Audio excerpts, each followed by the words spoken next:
Sige po, tayo magdeklara ng ating Luke 4:18-19. Sige po, basahin po natin. With faith, Spirit of the Lord,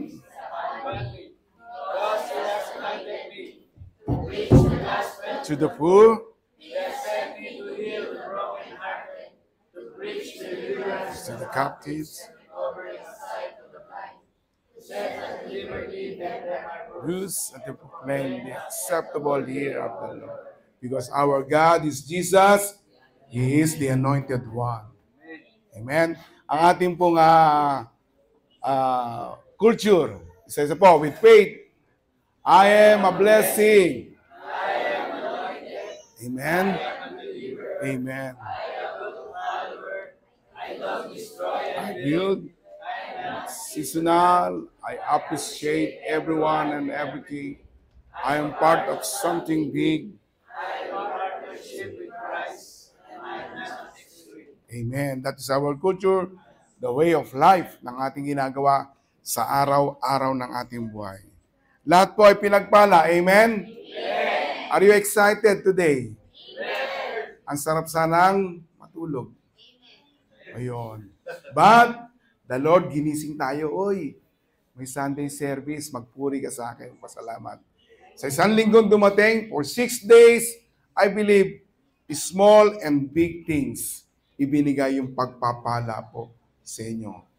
You are welcome. Ano kay Brother Kevin, from our kapatid sa J1 Padre Garcia. Salamat po, maging po sa malinaw sa ating mga kasama ron. Napakabuti po ng Lord dahil binibigyan niya pa tayong pagkakataon na magising. Sino po natutuwa doon? Amen. The Lord is good. Okay, tayo po manalangin. Panginoon, salamat po dahil kami narito, hindi po para sa sino man. Bagkus Lord, kami narito because minahal mo kami nung una. Hindi kami ang unang umibig, ikaw ang unang nagbigay, nagpahiwatig ng pagmamahal sa amin. Kaya kami narito, lumalapit, humingi ng patawad, linisin mo ang bawat sa upang sa gayon kumilos ng matindi ang Holy Spirit sa aming kaligitnaan. Ang iyong salita ay maintindihan ng bawat isa at matanggap maging aral at guidance and blessing sa aming spiritual life. This is all our prayer in Jesus' name. Amen. Ang title po na ating pag-aaralan, ang sinishare po ng Lord sa atin is this: Jesus was welcome with joy.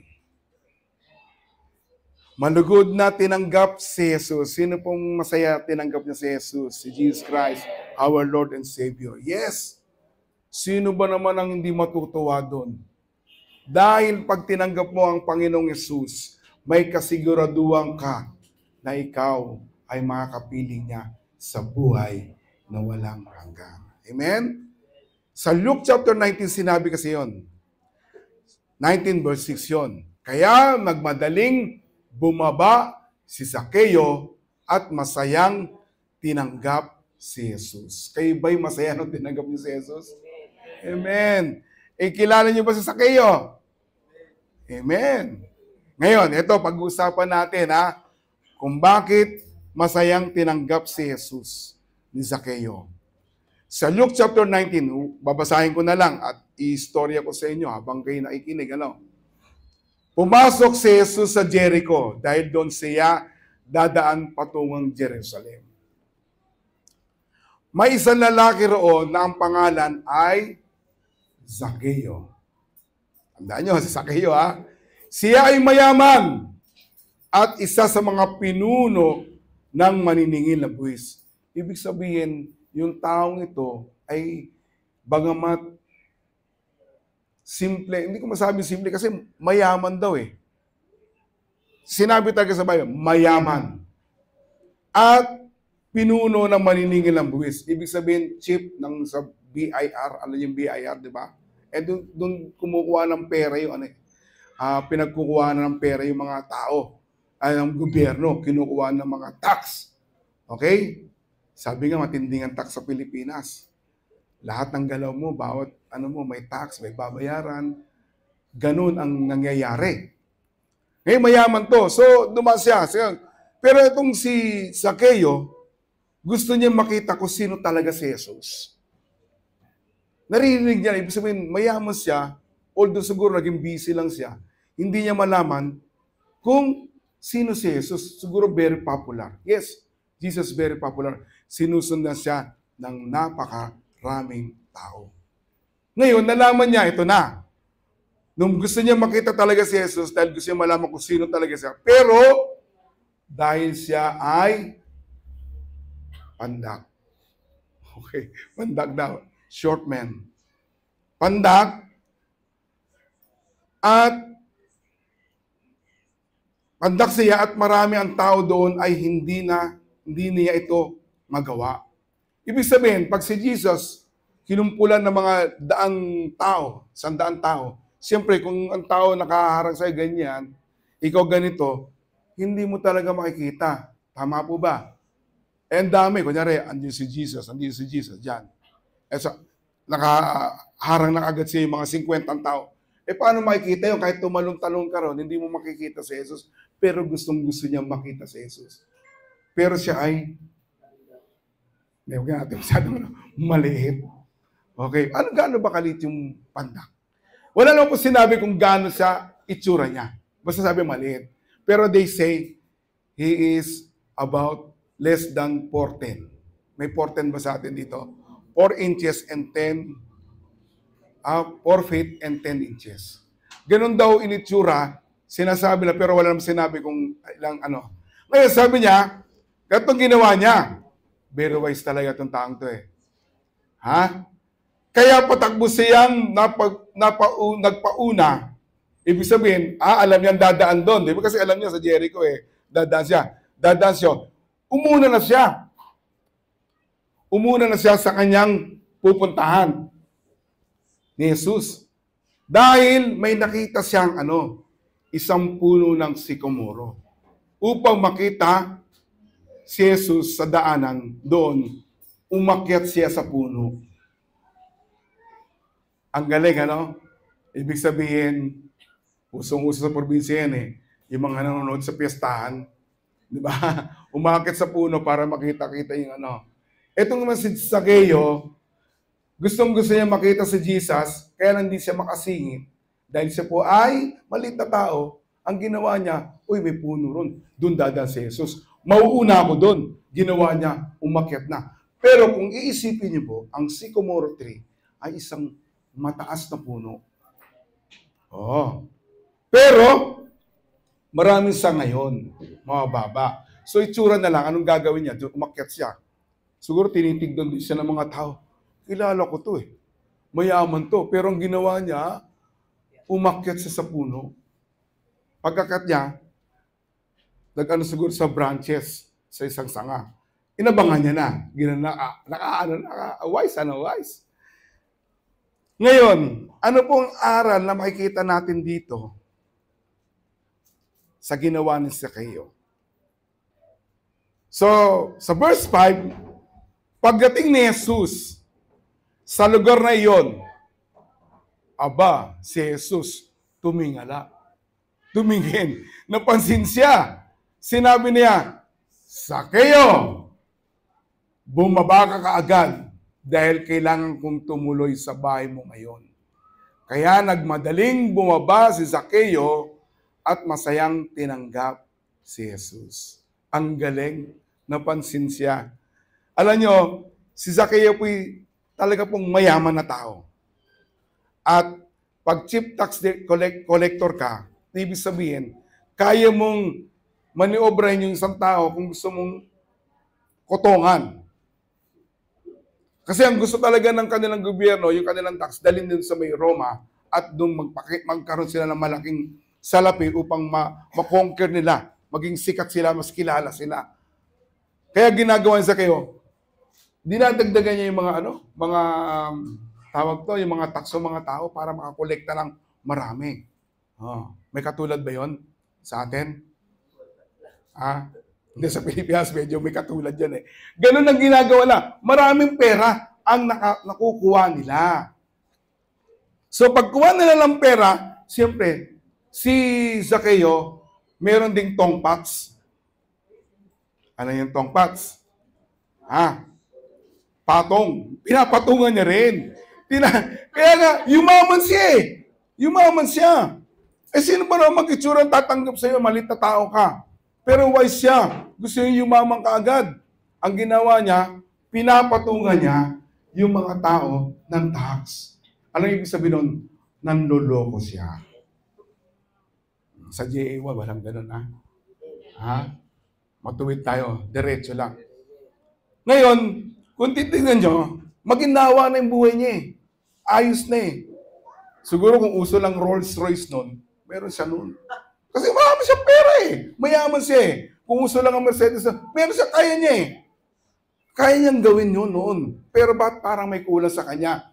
Very interesting kasi si Jesus na naririnig niya. Okay. Maliit. Ano ngayon ang importanteng lesson ang nakita natin dito sa pagmimit ni Jesus at ni Zaccheo? Unang-una si Zaccheo po, number 1. Seek Jesus by all means. Ang tindi. Gagawin niya, hahanapin niya si Jesus sa lahat ng anumang paraan. Kasi alam niya, magbabago ang buhay niya. Amen? Tayo, katulad natin, by all means, sino nakararanas sa ngayon? Pero bihira na po siguro yun eh. Lalo yung mga nasa probinsya. Hindi na po, kahit gaano po kalayo ang church, dahil hindi naman uso yung sasakyan, ang gagawin na maglalakad maaga pa. Sa atin, wala naman naglakad, di ba? Lahat nakapamasahe, sumakay ng jeep. Pero, by all means, ginawa niyo yun to seek Jesus. Amen? Hinahanap niyo ang Lord kahit gutom ka na. Lord, hindi mo na kakain, malilate ako sa aming gawain. Kailangan maaga ko. Lord, gusto ko, Panginoon, ikaw ang una kong hahanapin. Gagawa tayo ng parang kagaya ni Zaccheo. Nag-iisip ka agad. Resourceful siya. Para kung makita siya, ganun ang gagawin ko. Akit ako, uunahan ko, madidiskartehan ko para makita ko. Tinalo niya yung mga taong matatangkad. Kumbaga short but terrible. Ang tindi nun, Maliit siya, pero terrible ang pag-iisip niya because he want to see Jesus. Amen? Kayo ba'y ganon? Amen. Kaya nga nakakatuwa kahit sabihin natin puyat tayo. Kahit sabihin natin na babad tayo sobrang pagkatrabaho natin, Lunes, Martes, hanggang Biyernes, hanggang Sabado, walang time. Pero nakita po ninyo ang buhay nyo, binigyan nyo ng pagkakataong hanapin ang Panginoong Jesus. Kayo po yun. Kaya kayo nandito. Amen? Inayos siya sarili niya. Binigyan niya ng pagkakataon na makita ang Panginoon. Kasi gusto niya makita si Jesus kung talaga, sino talaga si Jesus. Pero malit siya, kaya ang ginawa niya, patakbo. Okay. Tinunahan niya, patakbo siya. At pagpatakbo niya yon, umakyat sa isang puno ng sikomoro upang makita si Jesus na dadaan doon. Kaya nakita si Jesus, kaya yung ginagawa natin, kagaya ng kay Zaccheo, napansin po ni Jesus yung ginagawa nating paghahanap sa Kanya. Amen? Kaya kayo, akala nyo walang pumapansin sa inyo, wala nang pumapansin sa church. Si Jesus po, pinapansin po kayo. Amen? Hinahanap po kayo, tinitingnan kayo. Kaya nga minsan sa katabi nyo, parang wala si brother, wala si sister. Si Lord ganun din, naghahanap din siya.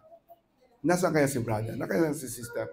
Ganun po ang dapat gawin natin. Ang isang lesson na makikita natin dito, you must seek Jesus by all means. Ibig sabihin, walang dahilan. Amen? Para hindi natin hanapin ang Panginoon. Dahil marami pong resources, maraming provision pong ibinibigay ang Panginoon sa ating buhay. At tayo po'y nakakapunta sa panambahan upang mag-worship sa Lord. Sa Jeremiah 29:13, naalala ko, sabi ron, when you search for me, yes, search me with all your heart, you will find me. Ibig sabihin, kung talagang hahanapin natin ang Panginoon, kasi ang nangyayari ngayon sa mga tao, pumupunta na lang sa isang panambahan para bang nagiging Christian, Sunday Christian na lang siya. But, kinakailangan, pag nandito po natin, tayo, hanapin po natin ang Diyos with all your heart. Amen? Hanapin natin siya sa magitan ng ating puso at tunay natin siyang matatagpuan. Amen. Nang tayo, may mga asawa na tayo mo dyan, may mga asawa na, may mga boyfriend, may mga girlfriend. Lahat gagawin mo no? Kagaya kay Sister Marlene Samba. Yun. Isang sample ko na lang yan. Nung aking girlfriend po yan, talagang gusto ko, ako susunduin ko siya. Sino po makakapunta sa Kalentong? Ay, sa hindi, Kalentong ba yun? Gabis. Gabis. Tinatakbo ko minsan yun kasi matraffic iwanan ako si Sister Miley. Tatakbuhin ko yun hanggang sa may papunta sa may Paco. Ay, maniwala kayo, tatakbuhin. Apay, nakakatawa pa, may dala pa akong parang rosas. Rosas ata, dala ko. Malala. Kaya sinusurprise siya. By all means, tinatry ko na makapiling siya. Kayo ba, ginawa niyo yun? Ginawa niyo yan. Lalo kay si brother Danny. Talagang. Amen. Amen. Sa mga boyfriend, di ba? Talagang gagawin yung paraan upang masik siya, makita siya. Makaharap siya. Teka muna, matraffic dito. Ang gagawin ko, sa shortcut ako rito. Lalakarin ko na lang dito. Para matagpuan ko siya. Ganon ang ginawa ni Zacchaeus. Kasi alam niya, si Jesus to. Kaya sabi ng Lord sa John chapter 6 verses 37, ang lahat ng taong ibinigay mo sa akin, Ama ay lalapit sa akin at hindi ko itataboy ang mga lumalapit sa akin. Okay? Kaya hindi ako tinaboy ni Sister Maylene. Si Lord ganun din. Hindi po tayo itataboy ng Panginoon. As long as your heart is pure, as long as your heart, your motives na lumapit sa Panginoon, ikaw ay haharapin ng Diyos. Amen. Palpak mo na si Lord.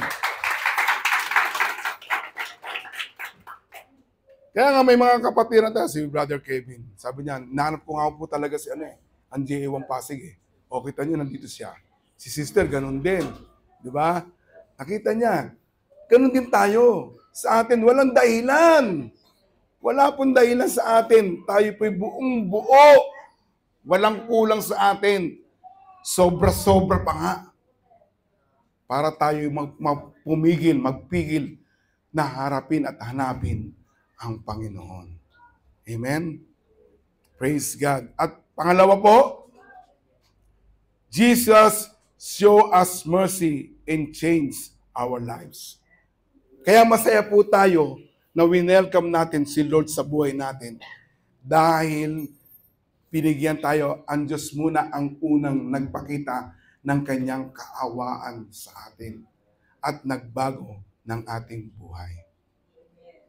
Si Jesus ang nagpakita sa atin ng awa at binago ang ating buhay. Wala namang direksyon ng buhay natin talaga. Parang sabi sa Ecclesiastes, parang hangin lang na lumalagpas, parang usok. Pero ngayon may dahilan na para tayo ay mabuhay. Amen?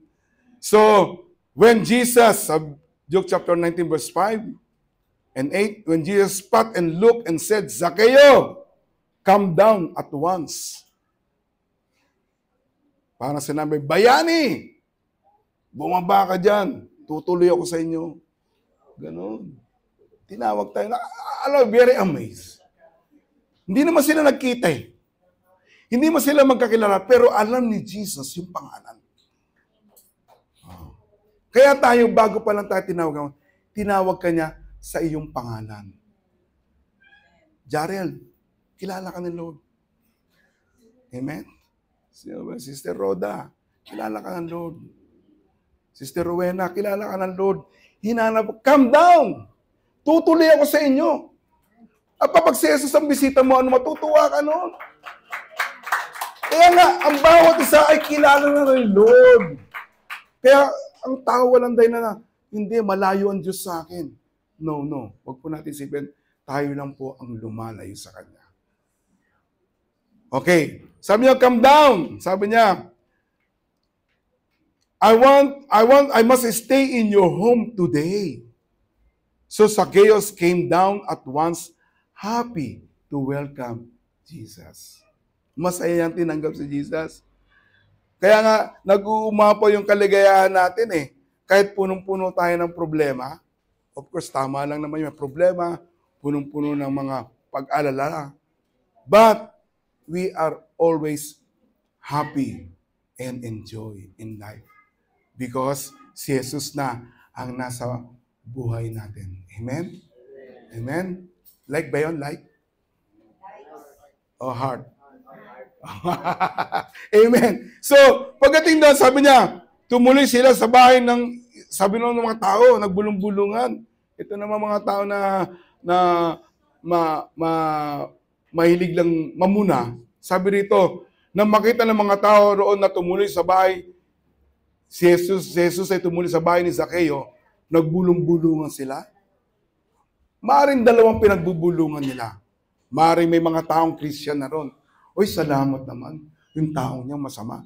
Pinunta ni Jesus. Maaring namang, uy, ba't pupunta yun? Napakasamang tao yun. Maaring dalawang tao, dalawang grupo ang nag-uusap tungkol doon.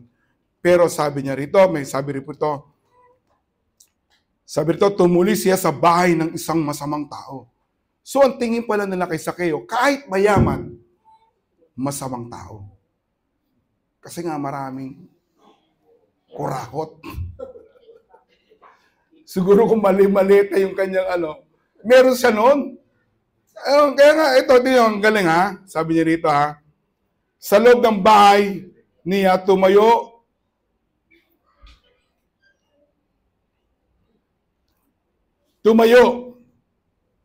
Sa loob ng bahay tumayo sa Zacchaeus. Ito na.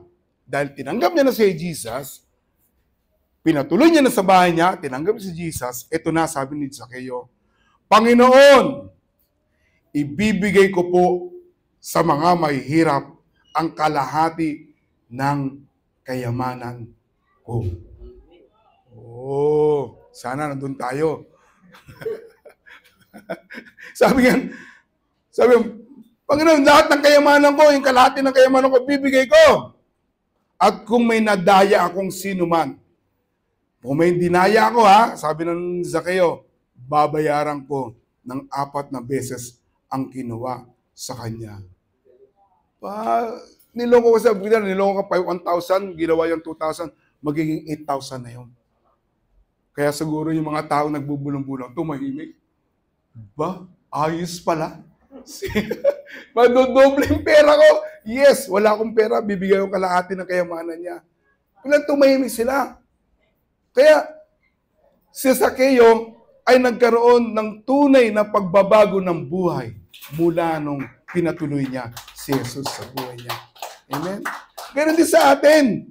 Dapat nakikita na yung pagbabago. Dati, ang lasa ng mga inumin na alak, masarap sa'yo. Ngayon, wala na yun. Bago na. Tanggal na yun. Madalas ka manlait ng tao, wala na yun ngayon. Kailangan nakikita na yung pagbabagong ginawa ni Jesus sa buhay niyo. Dahil ang Diyos po ang nagpakita ng unang awa sa atin. Romans chapter 9 verse 15. For he tells Moses, I will show mercy to whom I will show mercy, and I will have compassion on whom I have compassion. Kaya sa dinami-daming tao, Kaya naman pinansin ni Jesus siguro dahil mayaman. Hindi po. May mga tao rin pong edukado ang lumalapit sa Panginoon. Pero ito lang po ang nagpakita ng isang sincere na paghahanap kay Jesus. Kaya pinansin niya kagad si Zaccheo. Binanggit pa yung pangalan. Sinabi pa. Siguro lalo na mga, ay kilala pala ako nito. O, di ba? Kaya Lord, mula ngayon, kalahati ng kayamanan ko, ibibigay ko. Kaya niyo ba yun? Hindi. Payayamanin kayo ng Lord. Amen. Gusto niyo ba yun? Talaga, totoo. Kalahati ng kayamanan niyo, bibigay niyo. Wala naman tayo munang, ngayon, wala tayong kayamanan. Binigyan ka ng kayamanan. Ibibigay niyo ba para sa Panginoon? Amen. Tema po yun. Sigurado. Ala. Oh. Mangyayari po yan. Mangyayari po yan sa ating buhay. Dahil inangkin natin na lahat po tayo'y maging masagana sa lahat ng bagay. Hindi lang spiritual, but physically and material things. Payayamanan po tayo ng Panginoon. I believe in my heart. I believe in the Word of God. Ang lahat ng taong lumalapit sa Panginoon kailanman ay hindi na mamalimos bagkot sila ang nagbibigay. Amen. Matututo na tayong magbigay ng sobra at sapat dahil tayo payayamanin ng Panginoon. Kaya nga nangyari, ang Diyos ay nagpakita ng habag at awa kay Zaccheo. Kasi actually, tingnan nyo, si Zaccheo, wala naman talagang papansin sa kanya. Maliban na lang, palagay ko, marami itong bodyguard Kasi mayaman Sa atin nga, pag sinabing mayaman, maraming bodyguard, tama? Pero dyan muna kayo mga bodyguard. Didiskartehan ko to. Siyempre, hindi naman din aakit ng puno yung mga bodyguard niya Siya lang Dahil siya maliit Siguro yung bodyguard niya, mga 6-footer. Mga binimbit-bit lang na gano'n. Ikaw na. Ngayon, kung mapapansin po natin, wala po may gusto kay Zaccheo. Wala po may gusto. Kasi manlolokong tao Sino ba yung pakikisama mo kung niloloko ka palagi? Umaasa ka. Yung pag-asang iyon na talaga. Pero niloko ka lang. Di ba? Kaya sabi niya, pasing ka agad Nung nag-meet sila ni Jesus at si Zaccheo, kitang-kita ng tao na ko. Ba't pumunta si Jesus doon? Ba't pumunta siya roon? Ba't siya lumapit sa manlolokong taong yun? Kay Zaccheo? Kasi nakita niya yung habag. Pinakita niya yung habag sa taong iyon kay Zaccheo, maging sa inyo. Pinakita niya yung kanyang awa sa atin. At kinakailangang mabago ang taong ito. 2 Corinthians chapter 5, verse 17. So then, if anyone in Christ, sino mang daw ang nakipag-isa kay Kristo, that person is a part of a new creation. Amen? Ang taong nakipag-isa raw kay Kristo ay isang bago na nilalang. Sabi mo sa kabi mo, isa kang bagong nilalang. Kasi ganyan din po ako dati. Isang bagong nilalang. Ano ba nabago sa iyo? Hindi po yung itsura. Ganun pa rin naman ang itsura. Pero yung pagkatao, nababago na ng Panginoon. Yung the old things have gone. Yung mga luma na, hindi na po titignan ng Lord yun. Yung old things has passed away. Ikaw na taong masyadong sweetik, wala na yun, hindi na titignan ng Lord yun. Ikaw na taong masyadong pakilamera sa mga hindi dapat pakilaman, tinatapos na ng Panginoon yun kasi ayaw niya nang mapasama ka. Ayaw na ng Lord na mawala ka sa Kanya. At anong tingin sa inyo ng Panginoon? Ito, ikaw raw ay bagong nilalang na. The things, new things have arrived. Kaya very exciting Lalo yung ginagawa natin sa journey, discipleship journey, every Saturday. Ha? Mga new things ang darating sa buhay nyo. Wala na yung luma. Puro bago na. Kaya, expect new things from God. Amen? Praise God. Number 3. Dito tayo magtatapos. Okay? No one is hopeless. Okay? Jesus came to save to those who are lost. Minsan naisip na sa buhay natin, wala na talagang pag-asa ang buhay ko. Ay ako yung binata, yung kasama ko, yung mga dating kasamahan ko, kami nag-uusap-usap. Sabi, kaya natin magkamaroon ng pamilya. Sila yung mga nag-isip dyan noon. Kaya ayaw mong pakasalan yung taong iniirog mo. Kasi baka nga, hindi ka makapagpatayo hindi nyo kaya magtayo ng pamilya para nawawala ka ng pag-asa. Ibirin mo naman sa umaga, tambay ka. Ando ka agad sa kanto. Pero sabi nila ang hirap din daw na maging tambay. Di ba? Pagising mo, punta ka sa kanto, tambay na naman. Inisip ko kung paano mamaya tanghali kung sa kanila naman tatambay. Pagising mo ng tanghali, isip mo na, tambay na naman. Ang hirap ng ganon, sabi ni Jose Manalo. Kala nyo, inapin yung mga tambay. Pero, nakikita natin na parang wala na. Hopeless na yung taong yan. Hindi na uunlad ang buhay niyan. Sinasabi nila yon. Pero sa Lord po, naparito po ang Diyos para bigyan po tayo ng tunay na pag-asa sa buhay. Amen? At hahanapin niya nga kung ikaw ay nawawala o nagwawala. Kasi maraming taong nawawala, nagwawala pa. Ang siga-siga pa sa bahay. Wala naman trabaho. Namimili pa ng ulam. Kinakailangan po, hanapin niyo na ang Panginoon. Upang ang buhay niyo ay magkaroon ng pag-asa. Amen. There is hope. May pag-asa po sa Panginoon. Huwag niyo isipin na kahit di kayo nakapag-aral o pinipilit niyo mag-aral. At sinasabi niyo, wala na, mukhang hindi ko matapos. So, may pag-asa po kung kayo nawawala ngayon. Ang Diyos po ang magliligtas sa inyo. Sabi ng Panginoon, tuloy natin yung Luke chapter 19, verse 9 to 10, sinabi sa kanya ni Jesus, dumating ngayon ang kaligtasan sa sambayang ito. Maaring pamilya nyo noon, sabi nyo, nung una ka na born again, ako, paano kaya yung aking tatay, aking nanay, paano ko sila madadala sa Lord? Gusto kong magkaroon sila ng tunay na relasyon sa Panginoon dahil sila nawawala rin. Kala mo hindi maboborn again, ano? Ako sino fans mo ng wrestling? Yung mga tsak. Kaya na? Bili mo si Undertaker na born again. Di ba?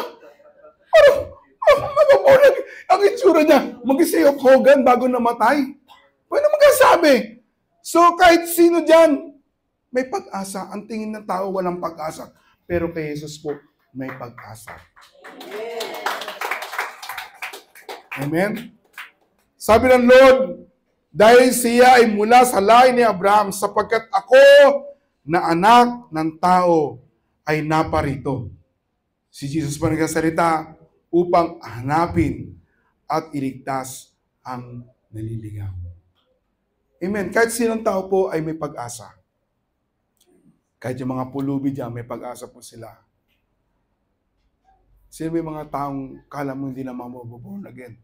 Hindi na makakilala sa Panginoon. Ang tatapang. Pero na-born again po sila. Dahil sila po'y hinanap ng Panginoon. Acts chapter 4 verse 12. There is salvation in no one else. For there is no other name under heaven given to people by which we must be saved. Walang sino man sa mundong ito ang makapagliligtas. Okay? Makapagliligtas sa atin kundi si Jesus lang. Jesus, He is our Savior. Kaya nga may Emmanuel, God is with us. Ngayon ito po ang pag-asang binibigay na sa bawat isa. Maaaring matagal na tayong born again. Maaaring matagal na tayong nakakilala sa Panginoon. Pero inisip pa rin natin, Lord, parang hindi ko pa nakikita ngayon ang pag-asa. Pero sinasabi po ng Lord, ipapakita at ipaparanas po sa atin yung mga gandang bagay because new thing has arrived. Bagong bahay na. Okay? Dati, kotse mo luma, bago na ngayon. Dati, tricycle mo luma, ngayon bago na ngayon. Bagong pintura lang pala.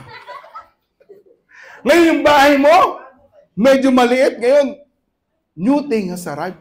Lalaki na yan. Amen. Tanggapin nyo! Amen. Totoo kaya, Pastor? Totoo po yan. Because ang mundo po ay sa Diyos at lahat ng naroon. Pag nakita po tayo ng Panginoon, we are sincere in seeking Jesus, wala pong dahilan upang ibagsak at ibigay sa iyo yung mga pagpapalang kailangan mo. Amen? You need 10,000. Wala. Lalakihan ko na. You need 20,000. Amen. You need 50,000. Laki na no, Lord. You need 100,000. Abuti. Bulsa. Yun. Ganon new thing sa sarap. Ang buhay nyo ngayon may pag-asa na. Ang pangarap nyo, pwede nyo na makamtan. Kasi kasama nyo na si Jesus. Amen? Si Zacchaeus nga, maliit na tao. Zacchaeus is short, but God has given a big changes in his life at yung plano naging maganda. Si Zacchaeus ay manlolokong tao, pero mahal siya ni Jesus. Tandaan po natin kung iniwan man tayo ng mga magulang natin, kapatid natin, dahil sa noon tayo masama, tayo hindi naging mabuting anak o mabuting asawa, pero sa ngayon po, dapat nyo pong malaman, tayo po ay mahal ni Jesus. Sumunod siya kay Jesus. Si Zacchaeus sumunod siya at nabago ang takbo ng kanyang buhay. Gusto niyong gumanda ang buhay niyo? Gayin natin ang ginagawa ni Zacchaeus. Bagamat mayaman siya, may pagkukulang pa rin siya. In-acknowledge niya na si Jesus ang magbabago at magliligtas ng kanyang buhay. Ngayon, very interesting ngayon. Si Jesus na po ang lumapit. Hindi na po natin kailangang umakyat pa at para sundan ng Panginoon. At sinabi po ng Panginoon doon sa Pahayag chapter 3 verse 20, narito ako sa labas ng pintuan ninyo at kumakatok. Pagbuksan natin siya, kung may makarinig sa akin at buksan ang pinto, papasok ako at magsasalo kami sa pagkain. Amen. Ang galing, ano? Hindi na natin kailangang umakyat. Kasi si Jesus nandiyan na. Di ba? Kasi hinahanap mo ang Panginoon, sabi ng Lord, behold, I stand at the door and knock. If anyone hears my voice and open the door, I will come in and will sup with him and he with me. At hindi lang po yun. Sabi ron, sasama kami magkakainan. Ibig sabihin, pag pinabuksan po natin ang pintuan ng ating puso, panigurado po, ang Diyos po ay may dala-dala. Kasi may dala siyang pagkain, ano yun? Ibig sabihin, pagkain ng inyong spiritual life, pagkain ng inyong trabaho, pagkain ng inyong relasyon, dala-dala ni Jesus yun. Kinakailangan lang natin buksan ang puso natin. Amen? Are you ready? Kung nawawalan tayo ngayon ng pag-asa, nalulungkot tayo, sabi rin, you must welcome Jesus with joy. Gusto yung maging masaya, si Jesus po ang hanapin natin. Kung gusto po natin maging maganda ang buhay natin, isa lang ang solusyon. Si Jesus ay tunay na papasukin sa puso natin. Amen. Siya po ang maghahari sa buhay nyo. Siya po ang maghahari sa puso nyo. Amen. Praise God. So tayong natin tumayo.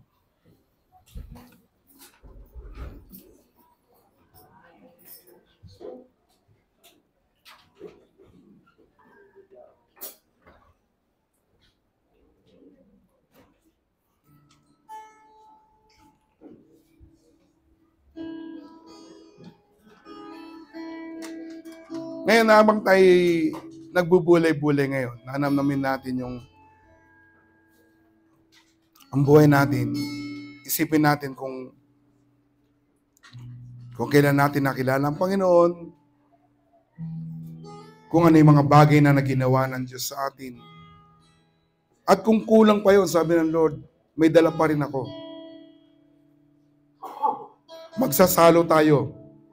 Ibig sabihin, pagkasama ang Diyos sa isang handaan, kailanman ay hindi ka magugutom, lagi kang busog, malakas, malusog.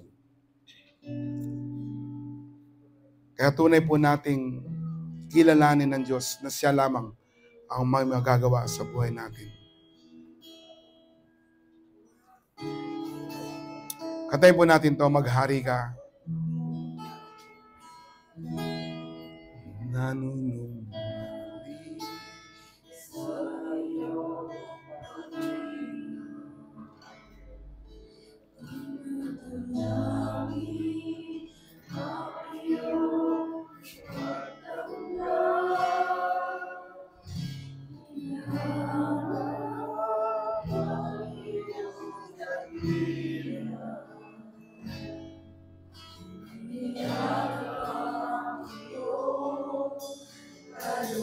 minsan ba, mula sa puso natin,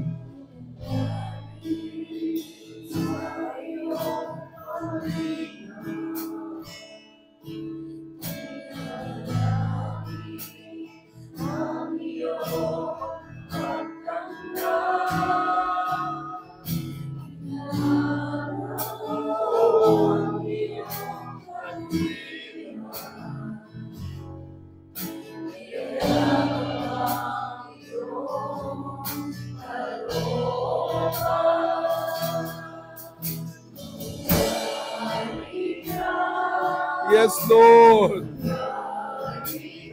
Yes, God.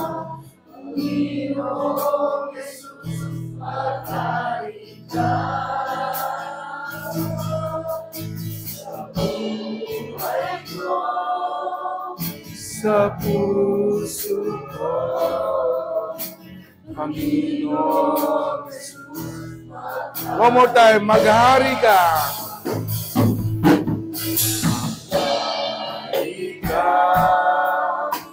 Oh, sweet Jesus, my sweet Lord.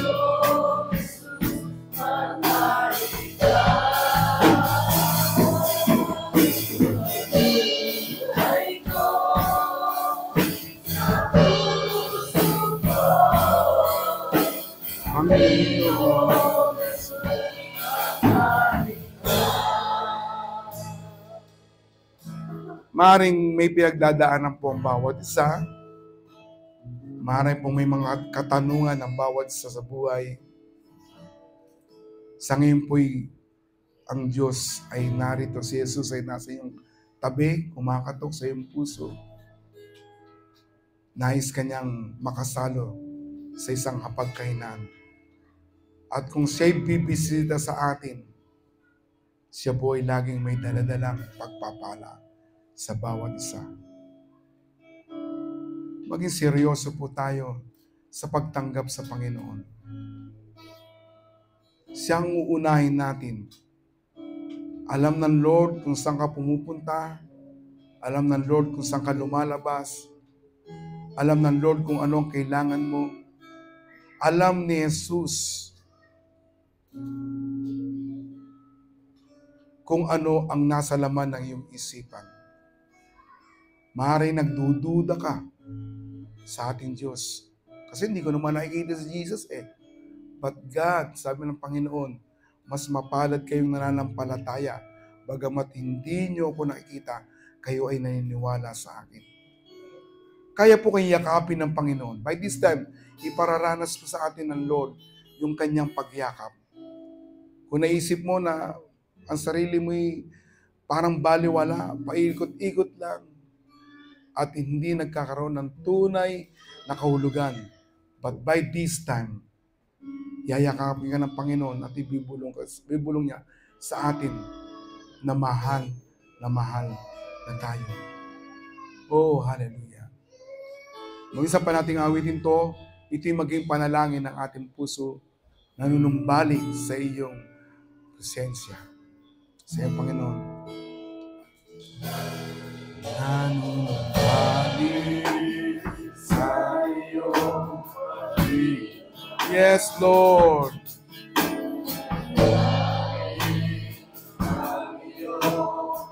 Samba sinahanap. Napagandang pakinggan. Ang mga anak ng Diyos ay nagpupuri sa Panginoon. At sabay-sabay po tayo, Panginoon, mag-ari ka! Oh, mag-ari ka!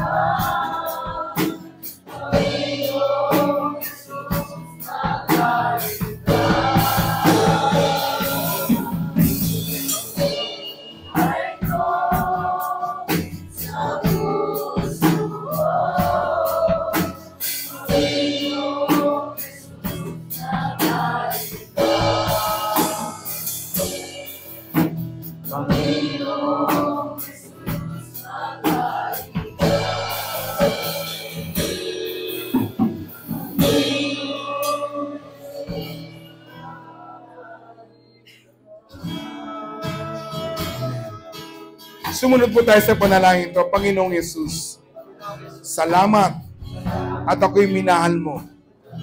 Binubuksan ko ang puso ko. Ikaw po ang maghari. Ikaw ang pumasok at samahan ako sa lahat ng aking mga plano. Mula ngayon, Panginoon, ako ay susunod sa iyo. Titignan kita. At ikaw po, Panginoon, ang mag-ingat sa aking buhay. Sa pangalan ni Jesus. Amen. Thank you, Lord.